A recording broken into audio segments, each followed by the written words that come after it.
Good morning. I'm going to wait a few minutes for everybody to get on. This one might be a little bit of a long broadcast today, so you guys will have to stick with me for all this information. So it is Thursday, and I'm sure you've seen on social media a couple of different handles. It's either Throwback Thursday or Truth Thursday. And here on Periscope, it's a lot easier to do a Truth Thursday than it is to do a Throwback Thursday. So if anybody's out there, if you guys could, tap your screens, give me some hearts, let me know you're there, or just comment saying good morning so that I know people are there. Anyway, like I said, I'm going to wait just another minute before I get started because I have a lot of information to share with you guys today. As you could tell from my title, I'm going to be talking about being a personal trainer and why it's so hard. I think a lot of people have some preconceived notions about what it means and what kind of success they can have with it. So I just wanted to share with you a little bit about my story and some things that I think others should keep in mind when they are making this decision. What prompted me to talk about this today was I received an email yesterday from somebody that has seen me on social media and that has a couple of mutual friends in common, and she wanted to pick my brain a little bit about my story of becoming a personal trainer. She said that she has a 10-month-old at home and has been working 80 plus hours a week and wants something that is going to give her the flexibility to stay home with her child more than she can now while making a substantial income. Now, I told her that I would absolutely meet with her because I feel like that was one thing I didn't really do when I was making this decision.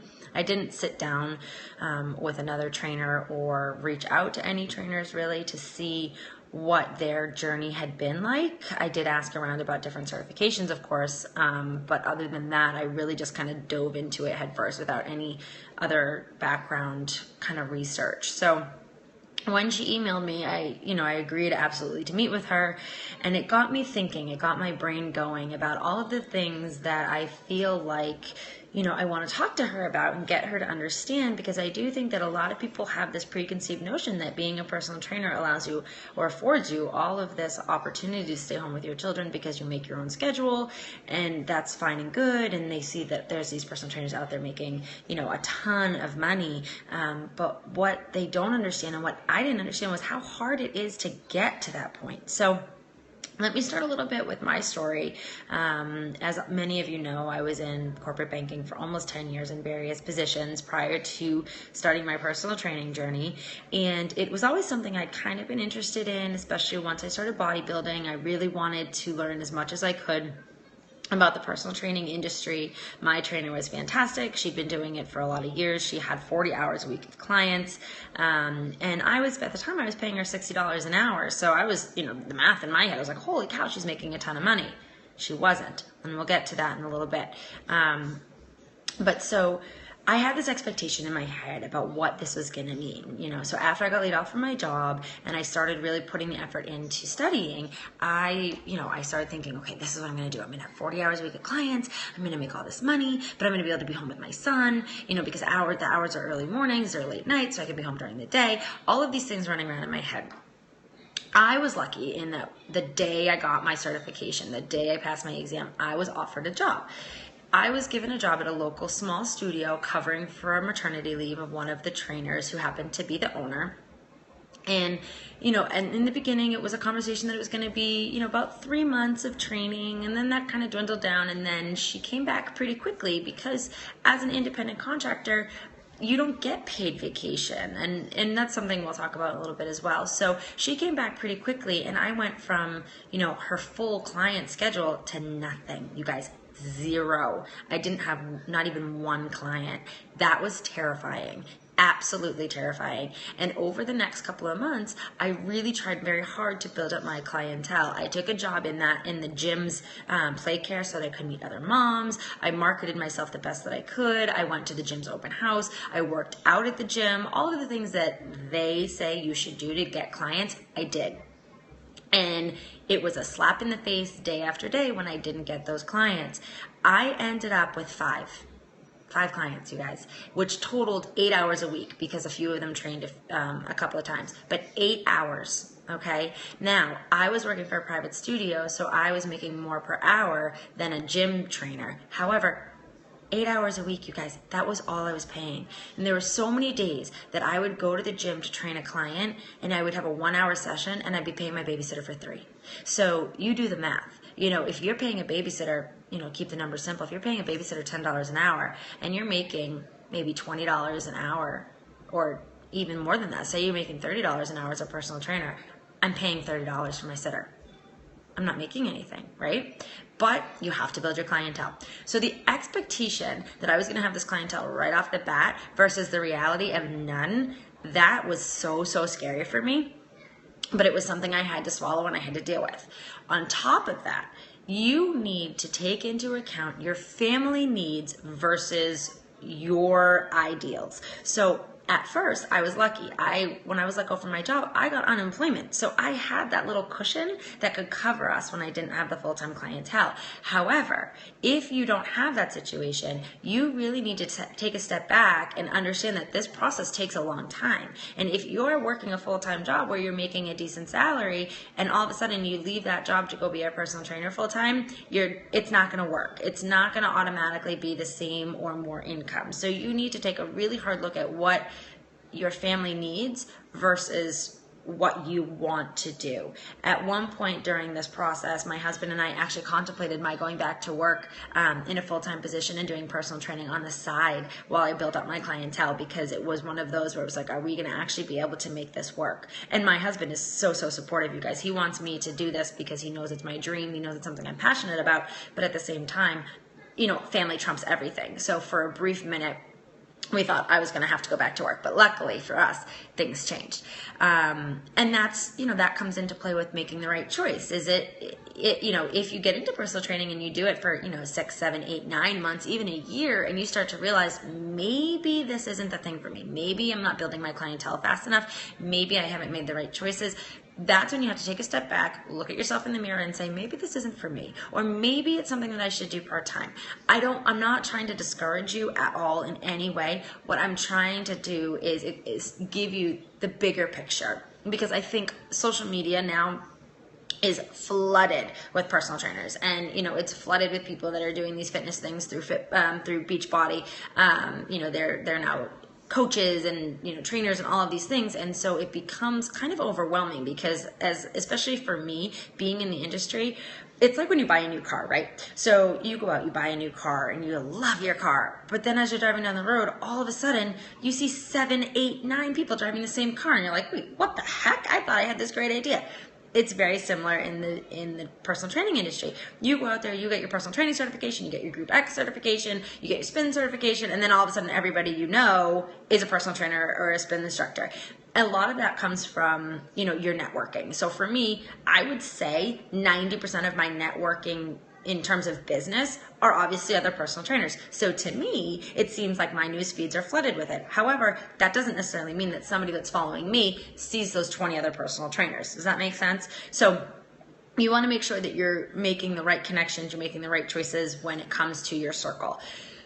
So that's my story. I have luckily been able to make this work for us as of now. That's not to say that things aren't going to change, because it's a very up and down industry. It's very economy driven. When the economy is not doing great and people don't have a lot of extra money to spend on themselves, one of the first things that's going to go is personal training, because why are they going to spend, 50, 70, sometimes $100 an hour to personal train when they can put food on their table? So that's, again, something to keep in mind when you're trying to make the decision of getting into personal training. So moving on, once you make that decision, okay, you go through all of the pros and the cons in your head, you sit down with your family, you have this heart-to-heart with yourself, whatever it may be, you say, this is what I'm going to do. There are some really key steps that you need to follow. The first is obviously making that commitment.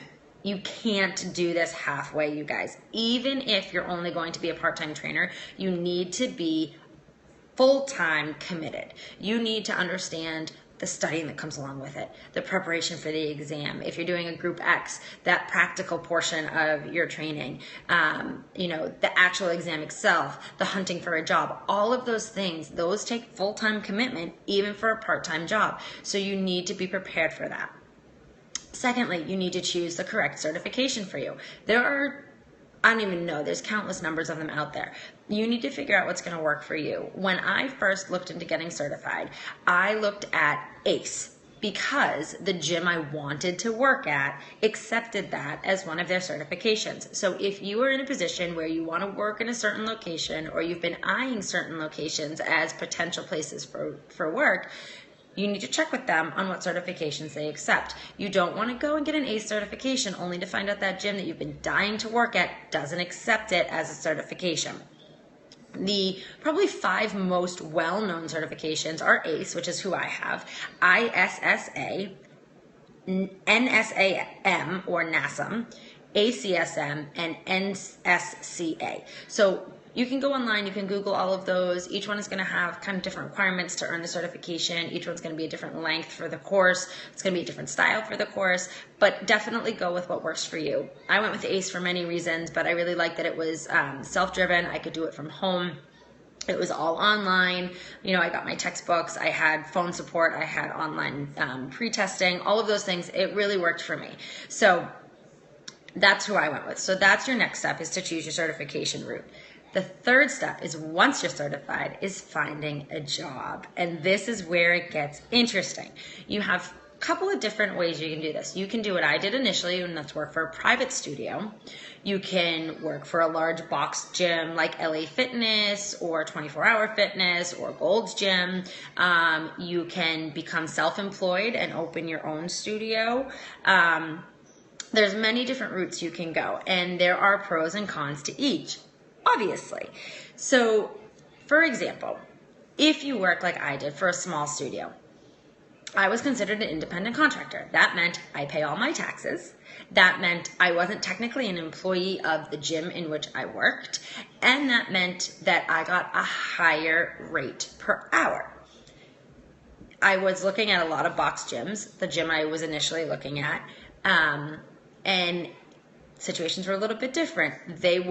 So at the studio, I was required to build my own clientele. That was the fourth aspect. At the gym I was working at, I was required to build my own clientele. However, on top of that, they would funnel clients to me. If somebody walked in off the street and said, I want a personal trainer, but I can only train Mondays at 6 p.m., if I had that available, they would funnel that person over to me. However, when you work at a box gym, a lot of the time you are required to do floor hours, which means walking around the gym floor, picking up the weights that people leave lying around, talking, chit-chatting, networking with the members at the gym, trying to get them to commit to personal training. On top of that, you guys, for example, if say my mom wanted to personal train with me and I was working at a box gym, 9 times out of 10, not only would she have to pay to train with me, but she'd have to become a member of that gym.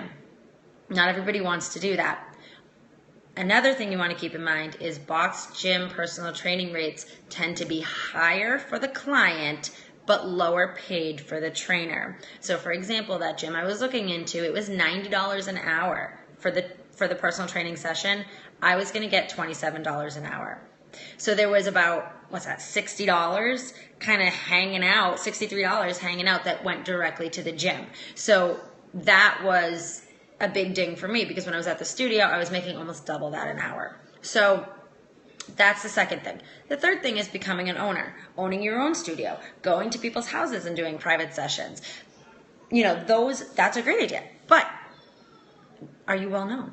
If you open a studio, are people going to come? How much is your rent? How many clients a week do you need to pay the rent? Are you going to have, showers and all those things for you? So there's a lot to keep in mind when you want to open your own studio. So for me, it's a goal. It is my all-time dream is to own my own studio, physical location. But it's probably 5, maybe 10 years off at this point. Just because I've done the research in my area, in my market, I know what it's going to cost me. I know how many clients I need. It's a few years away, but it's still there. So that's the third thing. The fourth thing when it comes in terms of becoming a trainer is your marketing. Marketing is huge, and this can be a struggle for a lot of trainers, myself included. How do you market yourself appropriately without becoming spammy or salesy or annoying, or people, blocking you on Facebook or defriending you or unfollowing you on social media? How do you do that? I connected with a business mentor a while ago for this purpose, and she's definitely helped me figure out how to market myself without doing those things. Personal training is a huge word of mouth industry. If you have a great client and they have somebody that they know wants to train, they're probably going to recommend you. If you have a client that they don't get the results, they don't really like you for whatever reason, you got to be careful of that too, because then it's your reputation, it's your name, it's your job. So you want to make sure you're fostering those relationships with your clients and that you're doing the things that are appropriate for them, not only to get them results, but to also make it easier for them to say, go work with my trainer or call my trainer or whatever it may be. So I'm still struggling with the marketing piece. I probably always will. I'm not a marketing guru. I didn't go to school for it. But it's definitely a key factor. Something else you want to keep in mind is your specialty, which goes a little bit back into choosing your certification.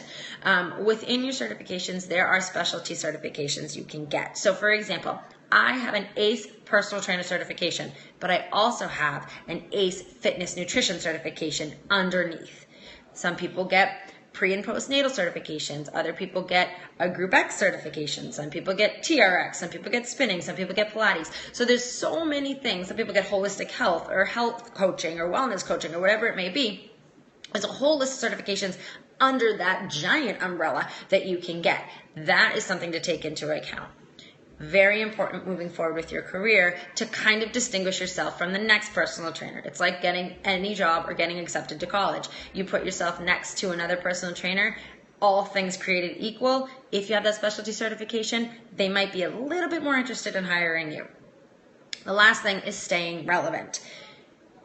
As with many industries, you don't want to be considered the dinosaur. You don't want to be considered ancient. You don't want to put yourself in a box where people don't think you're keeping up with trends. The fitness industry changes all the time. Every day something new comes out. I remember just a few years ago when people started talking about CrossFit and kettlebells and functional training. Personal trainers all over the world were in an uproar. They're like, what the heck is this? This is like, what?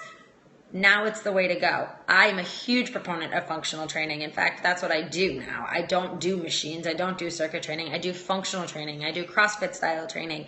And even as a bodybuilder, I do CrossFit style workouts because it just adds in that different of a level with your muscles and your physique and your endurance.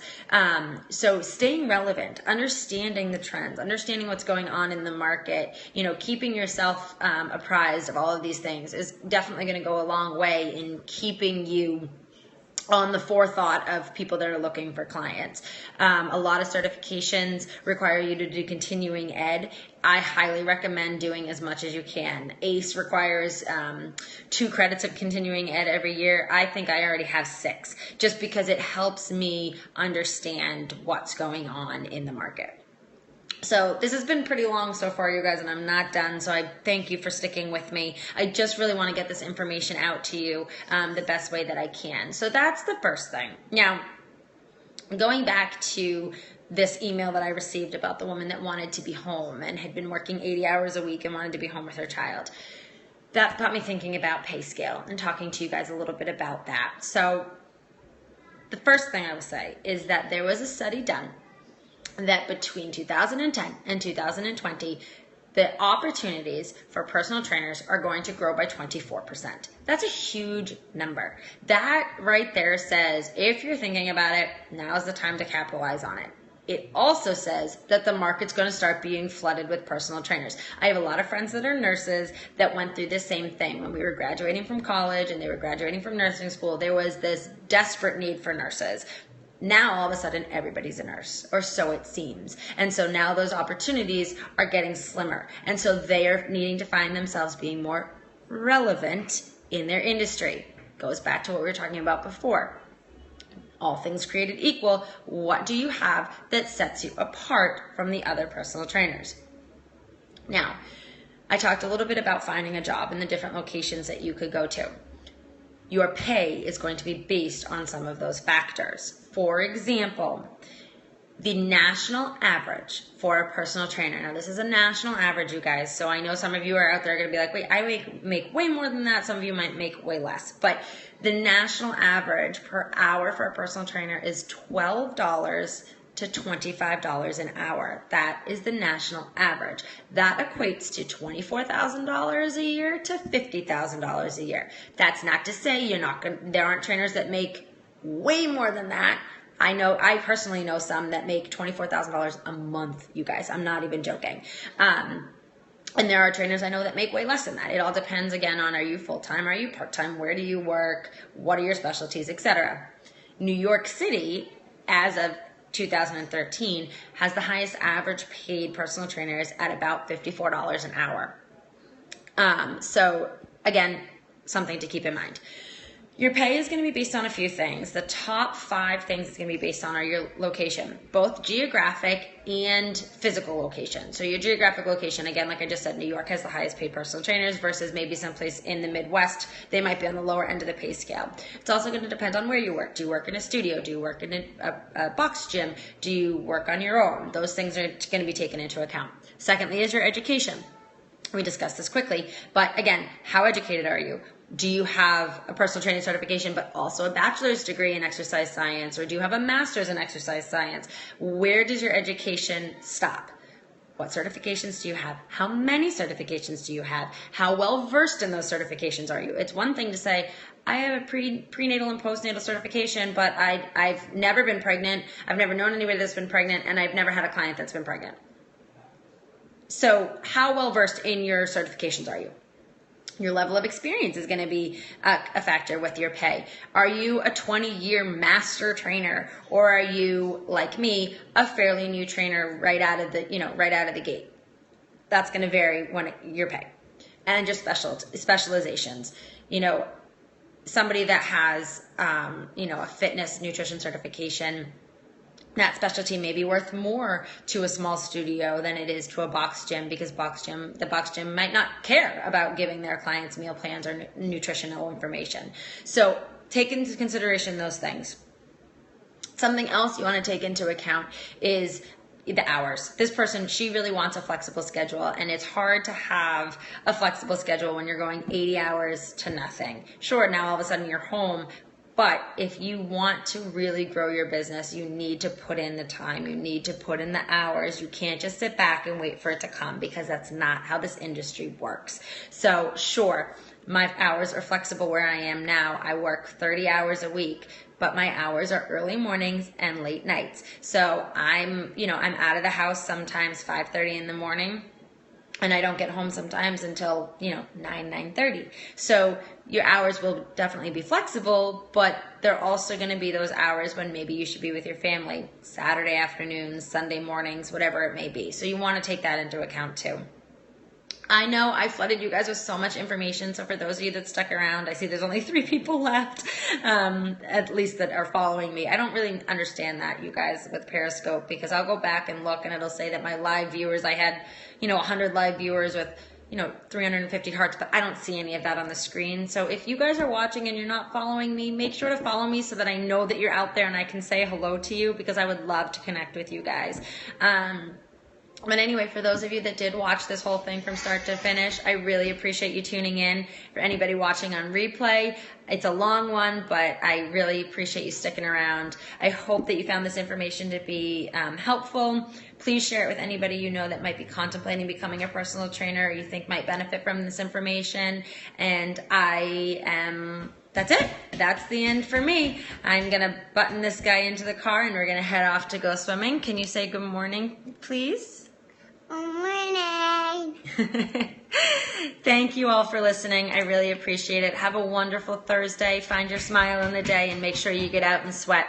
I'll talk to you all soon. Bye.